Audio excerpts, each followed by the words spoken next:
مطلب کمائی، bread winner یہ تھی. تو آپ کو کیا لگتا ہے کہ تھوڑا سا وہ بھی ہے کہ غیرت کے نام پہ ہے یہ قتل کے نہیں ہے؟ نہیں، قتل تو میرا نہیں خیال کہ کوئی غیرت کے نام پہ ہوتا ہے.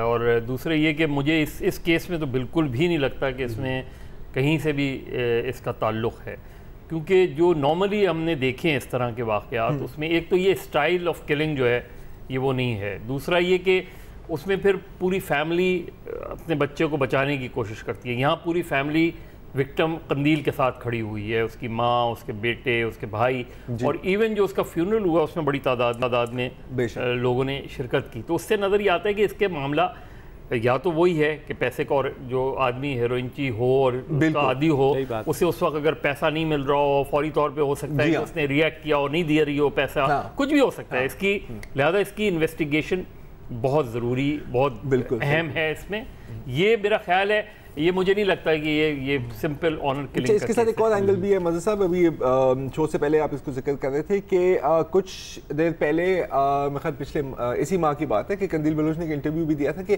عید الفطر کے بعد مجھے بہت دھمکیاں مل رہی ہیں، تو عید الفطر کے بعد میں باہر شفٹ ہو جاؤں گی. تو ہو سکتا ہے کہ یہ بھی اس کے بہن کے بھائی کے ذہن میں تھا کہ جی یہ چلی جائے گی تو پھر پیچھے مجھے کون انیشل خبریں آئی تھی کہ ظاہر ہے وہ وہاں سے پیسے اور موبائل لے کر، یہ بھی خبریں آئی تھی. لیکن دیکھیں جہاں تک یہ غیرت کے نام پہ قتل ہے، ٹھیک ہے، کوئی فرق نہیں پڑتا کہ یہ ہے یا نہیں ہے. بالکل میری نظر میں یہ شاید اس نے اپنے آپ کو کنونس کر لیا ہے کہ میں نے غیرت کے نام پہ قتل کیا. کیونکہ دیکھیں جو بھی قتل کرتے جاتا ہے، اب میں دہشت گردی کا ایگزامپل دیتا ہوں آپ کو، ٹھیک ہے، خودکش بامبر ہے، وہ یہ تو نہیں سوچ کے جاتا نا کہ یار آج میں جا کے بے گناہوں کا قتل کروں گا.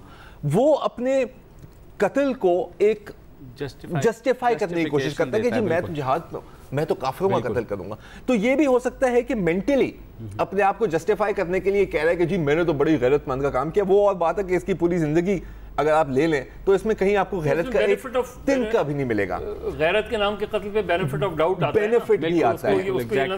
ایسے ہے نا کہ جیسے بلاسفیمی کے نام پہ آپ نے قتل کر دیا، میری ہے اس کے ساتھ دشمنی، لیکن میں نے اس کے اوپر بلاسفیمی کا الزام لگا دیا، قتل کر دیا، تو مجھے ایک کور تو مل گیا، مورل جسٹیفیکیشن. اور پھر اس میں تو آپ کو ایک ایکچوئل کرمنل لوپ ہول بھی تو مل جاتا ہے نا جس میں سے آپ گزر سکتے ہیں. تو یہ بھی ایک پوائنٹ ہے. نہیں بالکل. اور خاص طور پہ لیکن پھر ایک بڑی بحث چل نکلی ہے کہ ذمہ دار کون ہے اس سارے اس کا. ظاہر ہے سوشل میڈیا کے تھرو وہ پاپولر ہونا شروع ہوئی، پھر جو ٹریڈیشنل میڈیا ہے انہوں نے ان کو لینا شروع کر دیا. تو آپ کے خیال میں کس حد تک ہم میڈیا کو رسپانسبل قرار دیں گے، پارشلی دیں گے، یا انہوں نے جلتی پہ تیل کا کام کیا، یا ایسی چیزیں ہم نے ماضی میں بھی دیکھے ہیں کہ کچھ ایسی چیزیں ہوئی ہیں کہ جس میں جو ہے جس کا اینڈ جو ہے وہ اچھا نہیں. دیکھیں میڈیا بہت حد تک اس کا ذمہ دار ہے جو چیزیں ہوئی ہیں. ایک تو دو وجہ سے، ایک تو مجھے اچھی طرح یاد ہے 90s میں ایک کیس ہوا تھا، دو لڑکیاں بامبے ہوٹل ہوتا تھا، اس میں انٹرویو کے لیے گئی تھیں کسی اخبار کے دفتر. اس کے بعد اگلے دن ان کی تصاویر اس اخبار نے چھاپی ماڈل گرل کے طور پہ، اور وہ اورنگی ٹاؤن کی لڑکیاں تھیں. اس کا نتیجہ یہ ہوا کہ اس کے 2 دن بعد ان کے باپ نے خودکشی کر لی، اور انہوں نے ایک نوٹ چھوڑا اور جس میں اس اخبار کو ذمہ دار قرار دیا. اچھا. کہ چونکہ اب میں اس محلے میں اس طرح اور میری بیٹیاں جو ہیں وہ نوکری کی تلاش میں گئی تھیں لیکن ان کے ساتھ یہ ہوا، لیکن اب میرے لیے زندگی میں کچھ نہیں رہا. اس پہ بڑا اس زمانے میں بہت تنقید ہوئی تھی میڈیا کے حوالے سے، اخبارات کے حوالے سے، اور ہمارے یہاں اس وقت ٹیبلوائڈ نیوز پیپرز کا بہت زیادہ کلچر بھی تھا. یہ بھی مجھے دیکھیں اس میں جو ایڈیٹوریلی میرا خیال ہے تقریباً سارے چینلوں سے جو بنیادی غلطی ہوئی ہے وہ یہ کہ ایک تو وہ اس کی سینسٹیوٹی کو نہیں سمجھ سکے. جو ویڈیو ریلیز ہوئی ہے وہ رمضان کا مہینہ تھا. بالکل. اور آپ مفتی کبھی کی والی ویڈیو دیکھیں، اسپیشل جو سوشل میڈیا پہ جب تک وہ آ رہی تھی اس وقت تک اس کو اس طرح کی تھریٹننگ وہ نہیں ہوئی ہے. جو پرابلم اس کو آئی ہے وہ اس ویڈیو سے آئی ہے. اس ویڈیو میں لوگ قندیل بلوچ کو اکیوز کر رہے ہیں لیکن مفتی قوی کے رول کو نہیں ڈسکس کر رہے اس میں. لیکن کچھ بھی ہو، یعنی مفتی قوی اس میں ذمہ دار ہوں، قندیل بلوچ اس میں ذمہ دار ہو. چیز یہ کہ آپ کے سامنے جب کوئی ویڈیو آتی ہے تو آپ بیٹھ کے ایڈیٹوریلی جج کرتے ہیں کہ ہمیں اس ویڈیو کو چلانا چاہیے، نہیں چلانا چاہیے، کتنی اس کی کوریج ہونی چاہیے، کتنی نہیں ہونی چاہیے. ابھی روک لیں, ود ہیلڈ کر لیں, بعد میں ہم چلا لیں گے اس کو, عید کے بعد کوئی ایسی چیز تو نہیں تھی کہ جو آپ ایسا کون سوچتا ہے؟ وہی میں کہہ رہا ہوں, تو یہ ایسا تو کوئی نہیں سوچتا. نہیں, وہ اس لیے نہیں اس لیے اس چیز کو نظر انداز کیا گیا. اور جو سب سے خطرناک بات تھی اس میں دیکھیں, یہ قندیل بلوچ والا ہو گیا, مفتی قوی کے ساتھ بھی کچھ ہو سکتا تھا. آپ اس چیز کو ایک انٹالرنٹ سوسائٹی میں اور ایون ادروائز بھی اس کی نیوز ویلیو آپ نے یہ تلاش کی کہ جیت چکے مفتی قوی جو ہیں وہ روحیت ہلال کمیٹی کے ممبر ہیں, ایک مفتی ہیں, ان کے ساتھ اس طرح کی چیز ہے. لیکن جو چیز آپ ریلائز نہیں کری ایڈیٹوریلی وہ یہ کہ اس کے کانسیکوینسز کیا ہو سکتے ہیں, اس کے کیا ریپرکشنز ہو سکتے ہیں. دیکھیے آپ کی سوسائٹی میں پرنٹ میڈیا کے مقابلے میں چینلز کو ڈیفنس سوسائٹی سے لے کے ایک جھوپڑے تک دیکھا جاتا ہے, اور سب کے الگ الگ رد عمل ہوتے ہیں, سب کے الگ الگ ریاکشنز ہوتے ہیں اس میں. تو میرا خیال ہے اس کے بعد اگر اس دن بھی وہ ویڈیو دکھا کے ختم کر دیا جاتا معاملہ کہ جی ٹھیک ہے ایک شو ہو گیا, نیوز میں دکھا دیا, دونوں کے ویوز لے لیا, ختم ہو گیا. لیکن اس کے بعد تو ایک ہائپ بنائی گئی, اور پھر ایک بڑی ایک انویسٹیگیٹو جرنلزم بھی ہوئی تھی نا کہ اس کا اصل نام اور اس کا میاں, یہ ساری چیزیں جیسے کہ پتہ نہیں کوئی اجمل قصب ہے شاید. اتنی زیادہ بیٹھا کے آپ نے بعض اینکرز نے سلاٹ کو, اپنی سلاٹ کی ٹائمنگ جو ہے بڑھا دی ہے, اس میں اس انداز میں آپ نے اس کی ہائپ کریٹ کی کہ وہ اب جہاں سے بھی وہ گزرتے چاہے without realizing کہ اس کے ایکچوئل consequences کیا ہو سکتے ہیں. consequences کیا تھے, اور ہم نے مفتی قوی کی بھی بات کی, میڈیا کی بات بھی کی, تو تھوڑی ان کی بھی ہم باتیں سن لیں گے کہ وہ بھی کیا کہہ رہے ہیں. لیکن اس چھوٹی سی بریک کے بعد ہمارے ساتھ رہیے.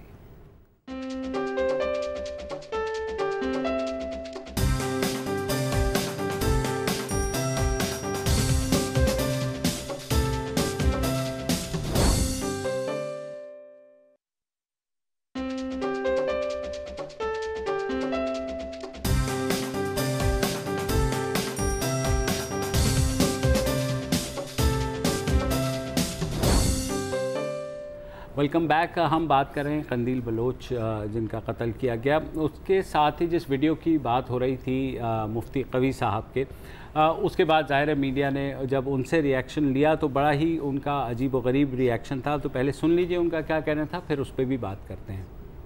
تو ہو سکتا ہے کہ میرے دل کے اندر بھی یہ بات ہے جو مجھے سب سے پہلے دھچکا اس وقت لگا جب انہوں نے کہا کہ مفتی عبدالقوی جھوٹ بول رہے ہیں.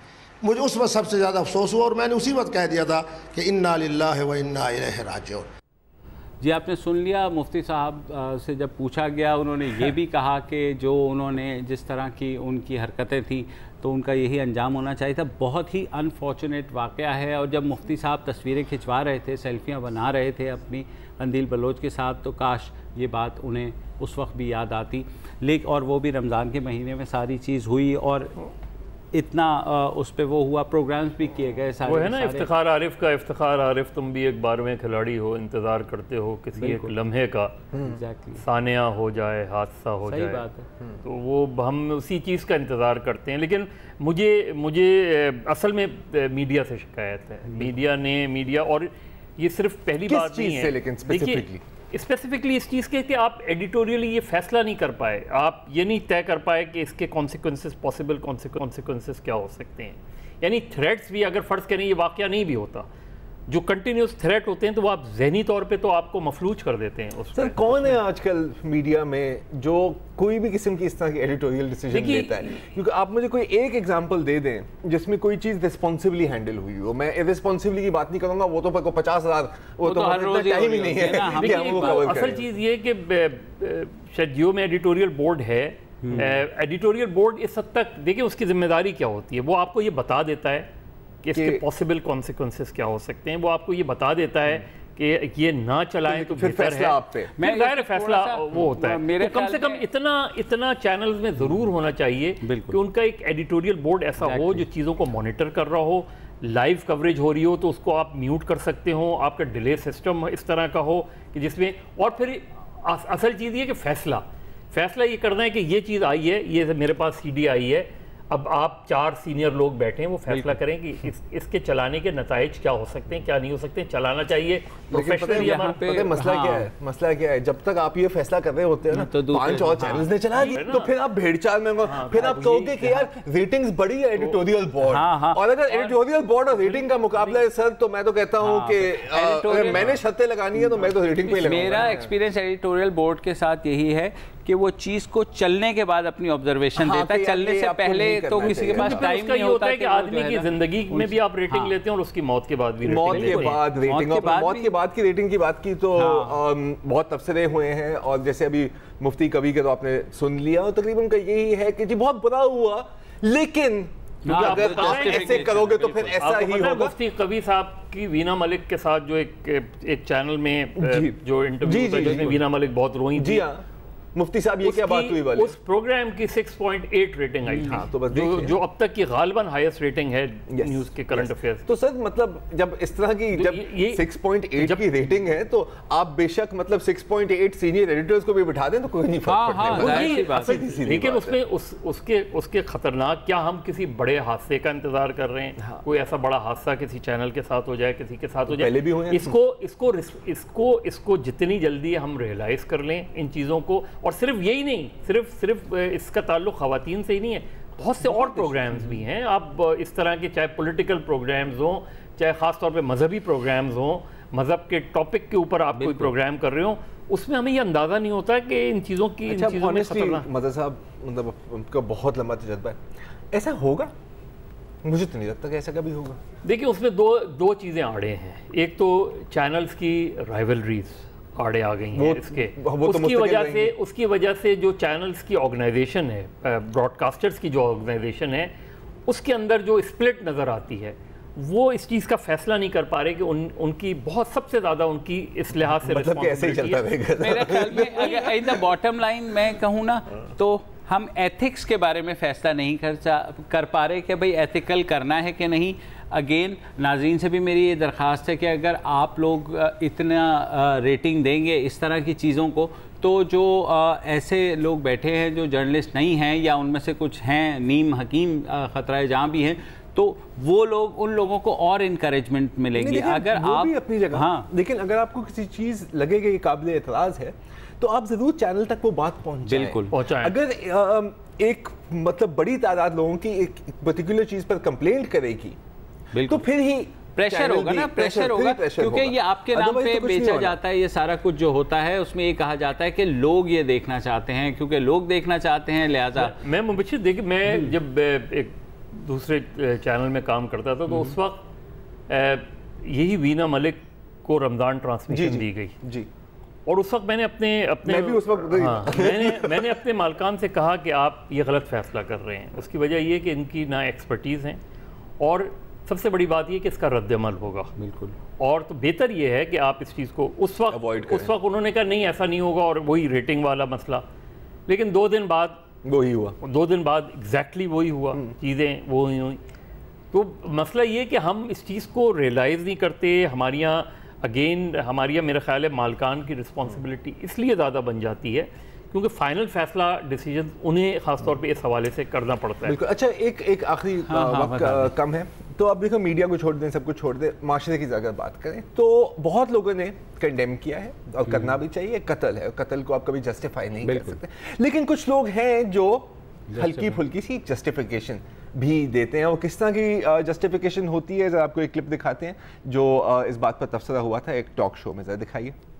افسوسناک ہے, تکلیف دہ ہے, کسی کو قانون ہاتھ میں نہیں لینا چاہیے, لیکن جس طرح کی اب وہ اس دنیا میں نہیں ہے, کوئی میں نیگیٹو تبصرہ نہیں کرنا چاہتا, جو ماحول اس نے پیدا کر دیا تھا, جو حالات تھے, اس نے اپنے خاندان کے لیے کوئی گنجائش چھوڑی تھی؟ اس نے اپنے خاندان کے لیے کیا حالات پیدا کر دیے تھے یہ. لیکن میں مطلب کسی کے بد کردار کے بارے میں بات نہیں کرنا چاہتا, لیکن اور کوئی گنجائش نہیں چھوڑی تھی. تو یہ جو اس طرح کا ایٹیٹیوڈ ہے یار, یہ کس یہ کون سا ایڈیٹوریل بورڈ کرے گا؟ یہ بڑا اچھا ہوتا اگر ہارون صاحب اس پوری ویڈیو کے جو کیریکٹرز ہیں ان کے بارے میں یہ بات کر رہے ہوتے ہیں. انہوں نے صرف اس میں سے ایک کو پک کیا. بالکل.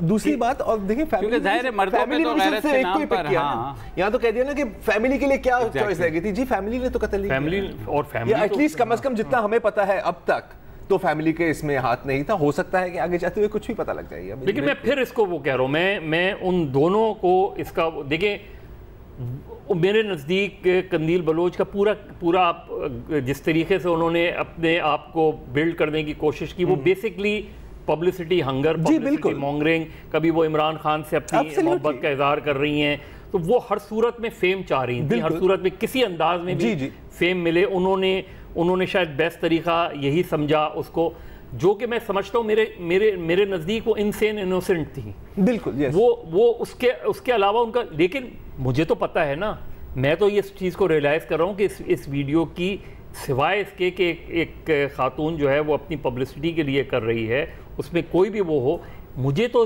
ذمہ داری کا ثبوت دینا چاہیے کہ مجھے وہ شو کرنا, وہ پروگرام ایئر کرنا چاہیے تھا, وہ ویڈیو ایئر کرنی چاہیے تھی یا نہیں کرنی چاہیے تھی. بہت لوگوں نے ایسے پروگرام کیے جن کے بارے میں کم از کم نہیں سوچ سکتا تھا کہ وہ یہ چیز کریں گے. بہرحال نیوز اپڈیٹس کا وقت ہوا ہے, اس کے بعد دوبارہ واپس آتے ہیں.